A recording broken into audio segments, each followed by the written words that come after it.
자, 앞뒤로 한번 인사하겠습니다. 기도하면 반드시 좋은 일이 생깁니다. 아멘. 하나님께서 나에게 관심이라도 있으신 걸까? 아무리 기도해도 변화가 없어요. 이런 하소연을 하시는 분들이 꽤 있습니다. 신실한 성도들에게도 이런 생각이 듭니다. 삶을 살다 보면 하나님이 꼭 무관심하신 것처럼 그렇게 여겨지는 때가 한두 번이 아닙니다. 왜 그렇게 기도를 오래 했음에도 불구하고 삶에 변화가 없는지 답답할 때가 한두 번이 아닙니다. 그럴 때 우리 성도님들 어떻습니까? 좌절하거나 낙심에 빠져 계시진 않습니까? 그런 분들에게 가장 필요한 이야기가 하갈 이야기입니다. 하갈 이야기는 하나님께서 우리를 돌보신다 하는 이야기입니다. 하나님은 우리를 돌보고 계십니다. 사라가 하갈을 학대합니다. 그러자 하갈이 도망을 치는데 잘 생각해 보십시오. 임신한 몸으로 헤브론에서 부엘라 헤로이까지 도망을 쳤습니다. 이게 헤브론에서 부엘라 헤로이까지 그 길이가 어느 정도 될까 감이 안 오시죠? 걸어서 7일 거리입니다. 그것도 광야길을 걸어서. 이 7일 걸어가는 동안 아브라함이 찾지도 않습니다. 어떤 조치도 취하지 않죠. 그 길을 임신한 여인의 몸으로 걸었다는 것이죠. 7일 동안 죽지 않고 부엘라 헤로이까지 간 것이 기적입니다. 얼마나 공포감에 사로잡혔고 얼마나 두려웠겠습니까? 또 미래가 얼마나 걱정이 됐습니까? 앞으로 어떻게 될까? 그런 염려가 있지 않았겠습니까? 그래서 오늘 그 11절 말씀 보면 이는 여호와께서 내 고통을 들으셨음이니라 하신 것을 보면 이 길을 걸어가는 동안 얼마나 부르짖었는지 하나님 나를 좀 도와주십시오. 하나님 저를 좀 살려주십시오. 하나님 길을 좀 인도해 주십시오. 그렇게 부르짖었다 하는 것을 알 수가 있습니다. 자신의 남편인 아브라함은 돌아보지 않지만 하나님은 하갈을 돌아보셨습니다. 그래서 부엘라 헤로이에서 여호와의 사자가 하갈을 찾아왔습니다. 그리고 사라에게는 어떻게 여기서 혼자 살려고 그러느냐? 돌아가라. 사라의 품으로 돌아가서 거기 수하에서 복종하라. 그게 네 사는 길이고 내가 너를 돌보고 있다. 염려하지 마라. 그렇게 알려주십니다. 아들을 낳을 것인데 그 아들을 또 내가 창대케 하고 번성하게 할 것이다. 너를 돌보고 있다. 염려하지 말고 돌아가라. 그렇게 말씀을 합니다. 또 12절을 보시면 이스마엘의 후손이 어떻게 살 것인가 하는 이야기도 해주시죠. 그가 사람 중에 들나귀 같이 되리니 그의 손이 모든 사람을 치겠고 모든 사람이 손을 그를 칠지며 그가 모든 형제와 대항해서 살리라 하니라. 들나귀는요 사람에게 길들여진 나귀가 아닙니다. 그래서 사람을 칩니다. 또 사람은요 들나귀를 길들여야 하니까 들나귀를 칩니다. 이것이 바로 이스마엘 후손이 살아가는 삶의 모습이 될 것이다 얘기를 해주셨죠. 이스마엘 후손이 누굽니까? 아랍 쪽입니다. 지금 하나님께서 이 말 하시는 것은요 내가 너의 후손이 어떻게 될지 알고 있고 내가 그들을 돌보고 있다 하는 것을 알려주시는 것입니다. 그렇기 때문에 지금도 아랍의 무슬림들에게 계속해서 하나님께서 선교사를 보내지 않습니까? 그들은 죽일지라도 그들은 핍박할지라도 하나님 계속해서 그들을 돌보시고 그들에게 사람을 보내고 지금도 계신 것입니다. 자, 이 모든 것을 경험한 하갈이 하나님의 이름을 짓습니다. 성경에 하나님의 이름을 지어준 유일한 예예요. 사람이 하나님의 이름을 지어준 유일한 예입니다. 그래서 13절 보시면 하갈이 자기에게 이르신 여호와의 이름을 나를 살피시는 하나님이라 하였으니 이는 내가 어떻게 여기서 나를 살피시는 하나님을 배웠는고 함이라. 나를 살피시는 하나님, 히브리어로는 엘로이입니다. 엘로이. 부엘라 헤로이라고 또 그 오아시스 이름을 짓거든요. 하갈이. 나를 살피시는 하나님의 셈이라고 그렇게 오아시스 이름을 지은 것입니다. 이처럼 하나님은 우리를 살피시는 분, 우리를 돌보시는 분이시다 하는 것을 알려주고 있는 것이죠. 자, 하갈이 돌아갔을 겁니다. 그죠? 그리고는 이 모든 사실을 말해줬겠죠. 아브라함에게. 그러니까 15절에 보면 아브라함이 아들을 낳아서 그 이름을 이스마엘이라고 지었습니다. 이 모든 하나님의 사자를 만난 이야기를 들었을 때 사라가 굉장히 찔렸을 것입니다. 왜냐하면 사라는 하나님께서 나를 돌아보시는가 낙심했었거든요. 아브라함의 생식 기능은 회복이 되었는데 왜 하나님이 내 생식 기능은 회복시켜 주시지 않는가? 하나님께서 내가 임신하는 것을 막으셨다. 그렇게 한탄하고 탄식하고 낙심했습니다. 그리고는 하갈이란 방법을 통해서 인간적인 수단으로 아들을 가지려고 했던 것이죠. 그런데 하나님께서 이 애굽의 여종 하갈까지도 돌보고 계셨다 하는 것을 말씀해 주고 있습니다. 얼마나 찔렸겠습니까? 하나님이 만국의 어미가 될 사라를 하물며 돌보시지 않겠습니까?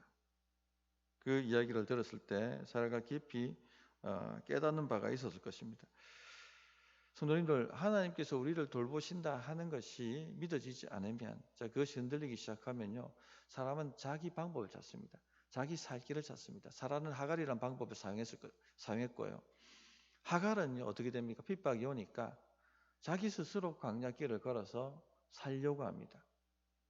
하나님께서 나를 돌보신다 하는 것이 믿어지지 않으면, 흔들리면 사람은 이처럼 자기 방법을 따라서 자기 스스로 살려고 발버둥 치게 되는 것입니다. 때때로 이런저런 이유 때문에 하나님께서 우리를 돌보시는가 하는 의심이 들 때가 있습니다. 성도님들, 그러면서 내가 이렇게 살 수밖에 없어라고 자기를 합리화하고 정당화하고 계시지는 않습니까? 하나님이 나를 돌보신다 하는 것을 다시 한번 기억하십시오. 예수님께서도 드레핀 백합화를 보고 공중나는 새를 보라고 말씀하셨죠. 왜냐하면 사람들이 하나님이 나를 돌보신다는 것을 안 믿었거든요. 자기 힘과 자기 능력과 자기 노력으로 살려고 아둥바둥하고 있었거든요. 공중나는 새를 보라. 창고에 모아드리지도 않지만 이렇게 하나님께서 먹이시고, 드레핀 백합화 보라. 길쌈도 하지 않지만 이렇게 입히시는데 왜 내가 내 백성을, 내 자식을 돌보지 않겠느냐. 그러므로 염려하지 말고, 너무 걱정하지 말고 내가 돌보고 있다 하는 것을 믿으라. 그렇게 말씀을 하셨습니다. 하나님께서 우리를 돌보신다 하는 것을 다시 한번 새기시길 바랍니다. 두 번째는요, 하나님은 우리의 기도를 듣고 계시다 하는 겁니다. 11절 말씀 보시면, 여호와의 사자가 또 그에게 이르되 내가 임신하였은즉 아들을 낳으리니 그 이름을 이스마엘이라 하라. 이는 여호와께서 내 고통을 들으셨음이니라. 이렇게 말씀하셨습니다.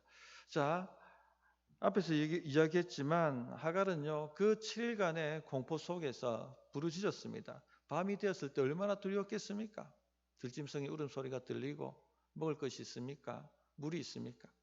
하나님, 나 좀 도와주세요. 하나님, 저를 좀 살려주세요.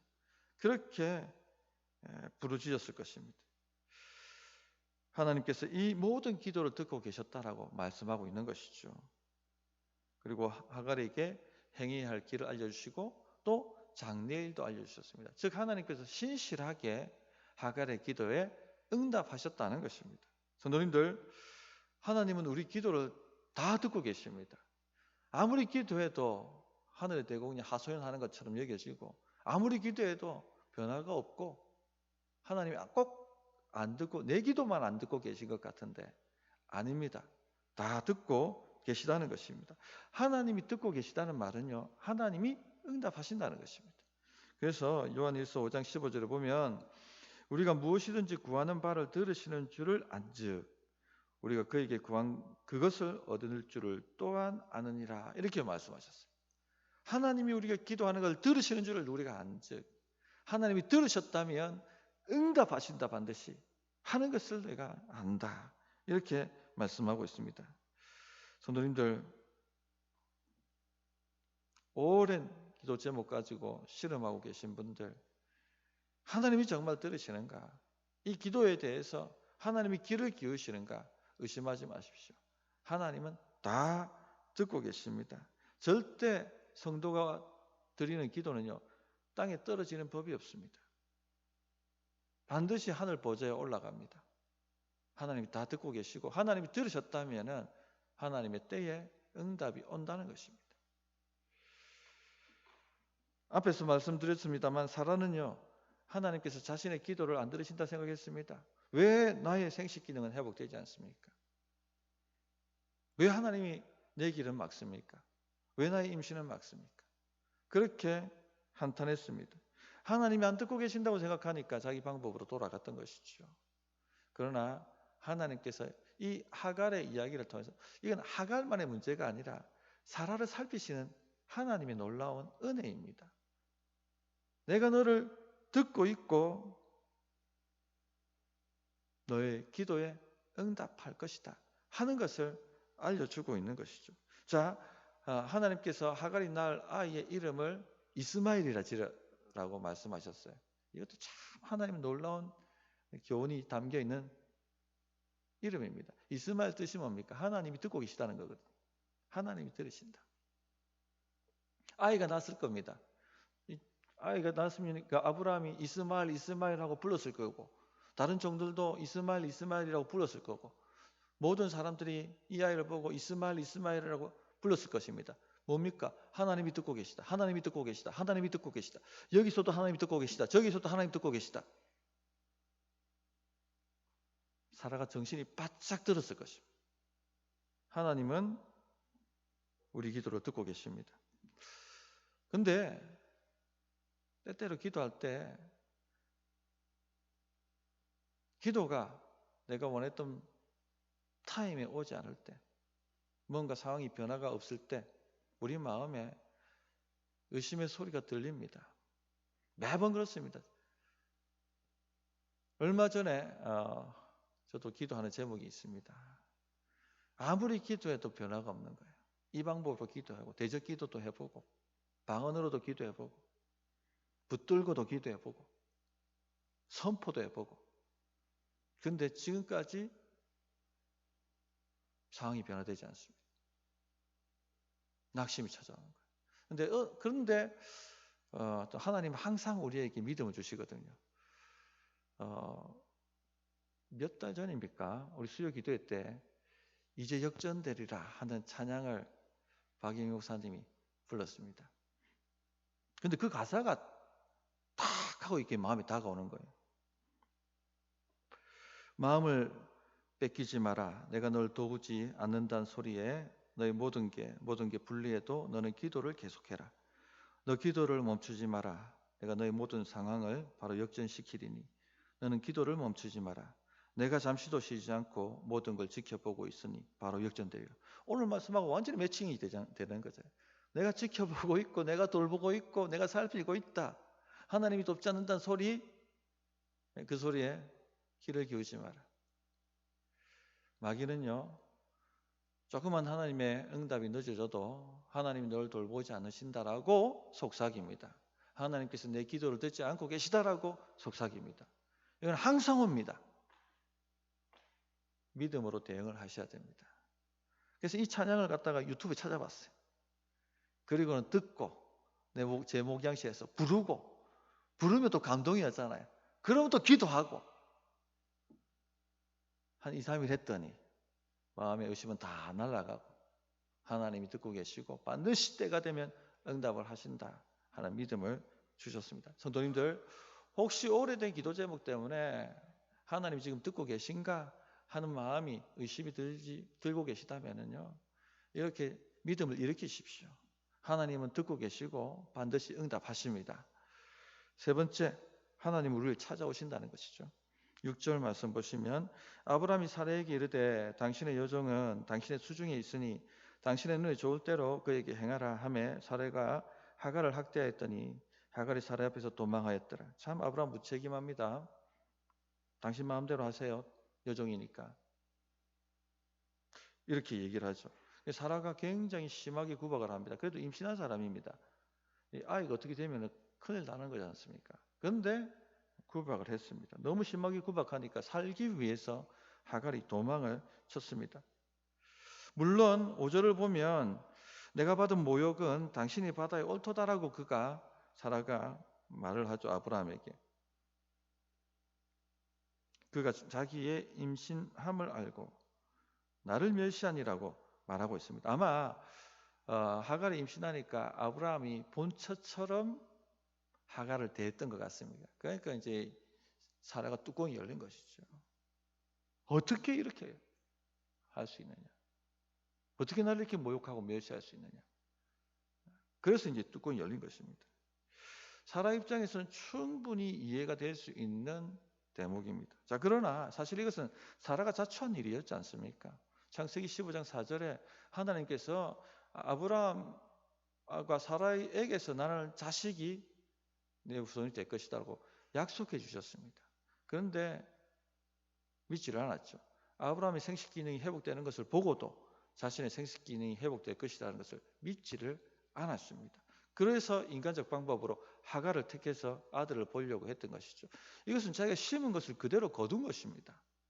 그럼에도 불구하고 아브라함에게 뭐라고 하고 하갈을 학대하고 그렇게 할 일이 아닌 것이죠. 깊이 회개하고 반성하고 하나님께 용서를 구해야만 했었습니다.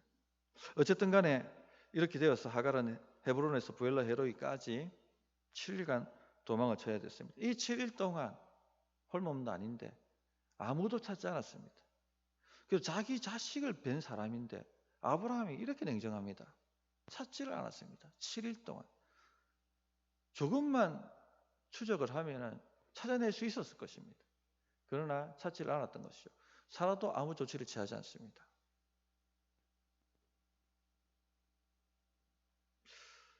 그래도 같은 여자 입장에서 얼마나 그가 떨었을지, 얼마나 위기에 처해 있을지 분명히 알았을 텐데 찾지를 않습니다.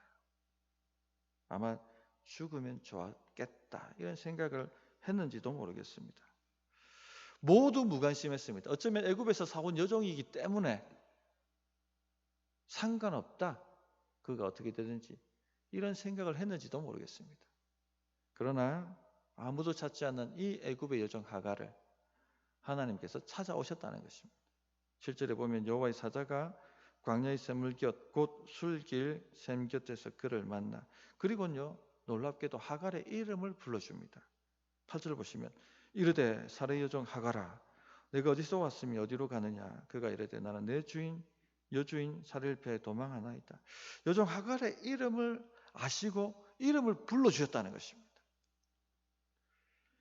이건 굉장히 큰 교훈을 아브라함과 사라에게 주었을 것입니다. 하나님께서 이처럼 애굽의 여종도 그 당시 종은 그냥 재산처럼 취급되는 시대였지 않습니까? 이 아무도 관심을 가지지 않는 이 여종을 찾으시고 그를 부르시고 그를 구원하신다면 하물며 예수 그리스도의 피값 주고 산 하나님의 참 백성들에게는 어떻게 하시겠습니까? 그냥 무관심하게 내버려 두시겠습니까? 아무도 나를 돕지 않을지라도 하나님만은 나를 찾아오셔서 반드시 도와주신다는 것을 믿어야겠습니다. 그러므로 하나님을 신뢰하십시다.